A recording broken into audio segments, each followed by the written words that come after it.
मेष राशींच्या व्यक्तींमध्ये जन्मापासूनच जिद्द, धैर्य, आत्मविश्वास आणि स्वतःच्या बळावर उभं राहण्याची विलक्षण क्षमता दिसून येते. पण गुढीपाडव्यानंतर सुरू होणारा हा टप्पा अगदी नेहमीसारखा नसून तुमच्या आयुष्यात खोल बदल घडवणारा ठरणार आहे. भिवू नकोस, मी तुझ्या पाठीशी आहे, हा स्वामींचा शब्द लक्षात ठेवा. कारण हा काळ असा असेल की तुमच्या जुन्या विचारांना, सवयींना आणि निर्णयांना नव्याने तपासून पाहावं लागेल. जणू तुमच्या व्यक्तिमत्त्वाच्या एका अध्यायाचा शेवट होऊन नव्या अध्यायाची सुरुवात होत आहे. पुढे येणाऱ्या काही घटना सहज किंवा साध्या नसतील. त्या तुमच्या आयुष्याकडे पाहण्याचा दृष्टिकोनच बदलू शकतात. तुमच्या आतल्या ओळखीवर प्रश्न निर्माण करू शकतात आणि तुमच्या पुढच्या वाटचालीला वेगळी दिशा देऊ शकतात. या टप्प्यात तुम्हाला स्वतःलाच विचारावंसं वाटेल, की आत्तापर्यंत मी स्वतःबद्दल जे मानत आलो, ते खरंच पूर्ण सत्य होतं का? काही बदल असे असतात, की त्यांना थांबवणं आपल्या हातात नसतं, पण त्याच बदलामध्ये नव्याने उभं राहण्यासाठी मोठी ताकद दडलेली असते. राखेतून पुन्हा उभं राहणाऱ्या फिनिक्स पक्ष्यासारखं स्वतःला नव्या रूपात घडवण्याची ही वेळ आहे. तुम्ही धैर्याने एक पाऊल पुढे टाकलत, तर परिस्थितीही तुमच्या बाजूने बदलताना दिसेल. पहिली महत्त्वाची घटना अशी की ज्या गोष्टीला तुम्ही आजवर मोठा आधार समजत होतात, ती अचानक हातातून निसटू शकते. मात्र हा शेवट नसून नव्या सुरुवातीचा इशारा असेल. कारण काही गोष्टी तुटतात त्या आपल्याला कमकुवत करण्यासाठी नाही, तर अधिक सक्षम बनवण्यासाठी. अशक्य ही शक्य करतील स्वामी, यावर विश्वास ठेवा. गुढीपाडवा 2026 नंतरचा काळ मेष राशींच्या अनेक व्यक्तींसाठी अनपेक्षित वळण घेणारा ठरू शकतो. कारण सध्या हातात असलेली एखादी महत्त्वाची गोष्ट, नोकरीतील काम, एखादा प्रोजेक्ट, दीर्घकाळ टिकलेलं नातं, व्यवसायातील भागीदारी किंवा मनापासून सांभाळलेली जबाबदारी अचानक अपूर्ण अवस्थेत थांबण्याची शक्यता निर्माण होऊ शकते.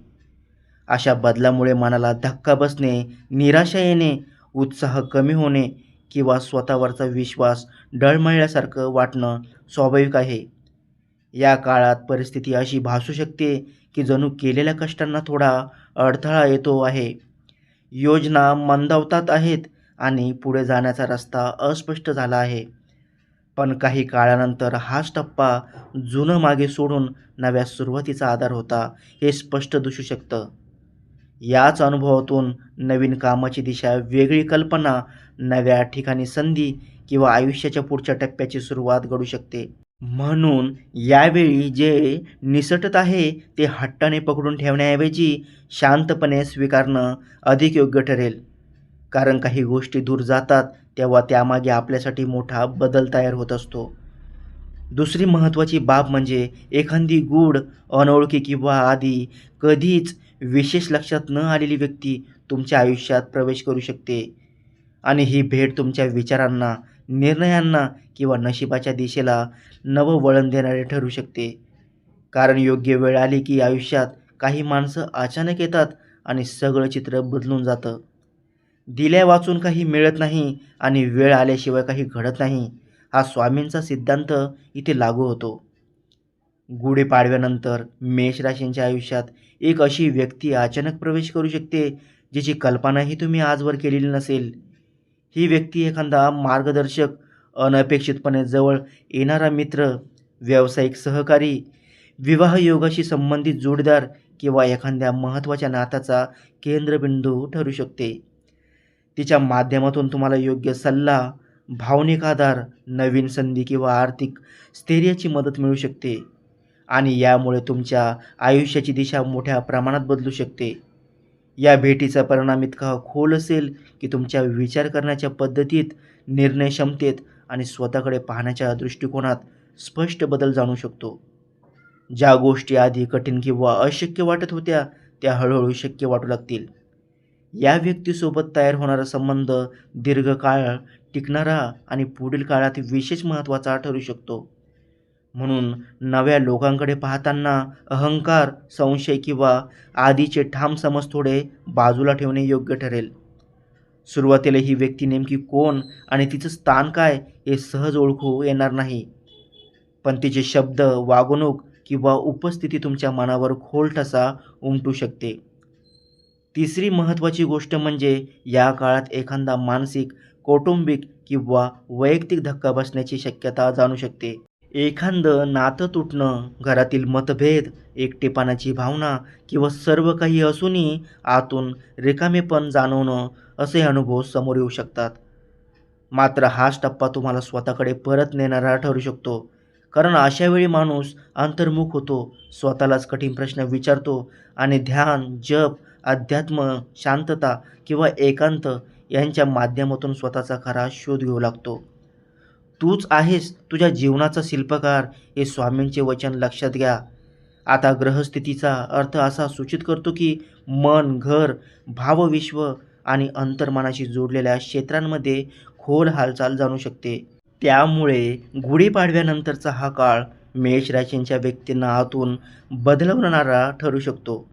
या टप्प्यात विचार, भावना आणि आत्मभान यामध्ये अशी हलचल होऊ शकते की तुम्हाला आयुष्याचा खरा अर्थ, स्वतःचं धैर्य, आपली मूल्य आणि आध्यात्मिक दिशा नव्याने समजू लागेल.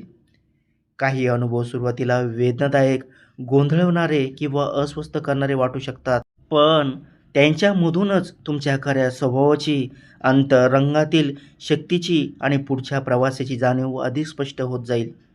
त्यामुळे या काळात थोडा एकांत, शांत, चिंतन, ध्यान, अध्यात्म, नामस्मरण किंवा निसर्गात वेळ घालवणं तुमच्यासाठी विशेष उपयुक्त ठरू शकतं. कारण अशा क्षणातच मनातील धूसरपणा कमी होऊन अंतर्मनाचा आवाज स्पष्ट ऐकू येऊ लागतो. शेवटी घडणाऱ्या या 3 महत्त्वाच्या घटना फक्त साधे बदल किंवा अडचणी म्हणून पाहायच्या नाहीत, तर त्या तुमच्या आयुष्याला नव्या अध्यायाकडे वळवणाऱ्या शक्ती म्हणून समजायच्या आहेत. मेष राशीचा स्वभाव जरी धाडसी, लढाऊ आणि पुढे जाणारा असला, तरी हे अनुभव तुम्हाला फक्त बाहेरच्या जगाशी झुंज देणारा योद्धा ठेवणार नाहीत, तर स्वतःच्या अंतरंगात उतरून सत्य शोधणारा, अधिक परिपक्व आणि जागरूक व्यक्ती बनवतील. जे काही हरवत आहे त्यातून खोट्या अंधाराचा अंत होईल. जे नवीन येईल ते तुमच्यासाठी दिशा बदलणारं ठरेल आणि जो धक्का जाणवेल तो प्रत्यक्षात तुमच्या आत्मजागृतीची सुरुवात ठरू शकतो. कारण या सगळ्या घटना तुमच्यातल्या माणसालाच नाही, तर तुमच्या अंतरंगातील जाणिवेला जाग करण्याची ताकद ठेवतात. स्वामी समर्थांचे नामस्मरण हेच सर्व संकटावरचे औषध आहे, हे विसरू नका. तुमच्यातलं जुनं रूप हळूहळू मागे पडून एक अधिक तेजस्वी, परिपक्व, समंजस आणि आध्यात्मिकदृष्ट्या जागृत व्यक्तिमत्व पुढे येण्याची ही वेळ ठरू शकते. या बदलाच्या काळात काही साधे पण परिणामकारक आध्यात्मिक उपाय मनाला स्थैर्य देऊ शकतात. दररोज श्रद्धेने महामृत्युंजय मंत्र 108 वेळा जपल्याने मन, शरीर आणि अंतर्मन यांना आधार मिळू शकतो आणि विचारांमध्ये शांतता वाढू शकते. जवळ रुद्राक्ष माळ ठेवणे किंवा धारण करणे, विशेषतः 5मुखी रुद्राक्ष, मनाची चंचलता कमी करून अंतर्गत स्थिरता वाढवण्यास उपयुक्त मानले जाते. संध्याकाळी तुळशीच्या रोपट्याजवळ दिवा लावल्याने घरात पवित्र, शांत आणि सकारात्मक वातावरण तयार होण्यास मदत होते आणि मनावरील दडपण हलकं झाल्यासारखं वाटू शकतं. एखाद्या ज्येष्ठ, अनुभवी किंवा मार्गदर्शक व्यक्तीसमोर नम्रतेने बसून त्यांचं मार्गदर्शन घेणंही या काळात खूप महत्त्वाचं ठरू शकतं.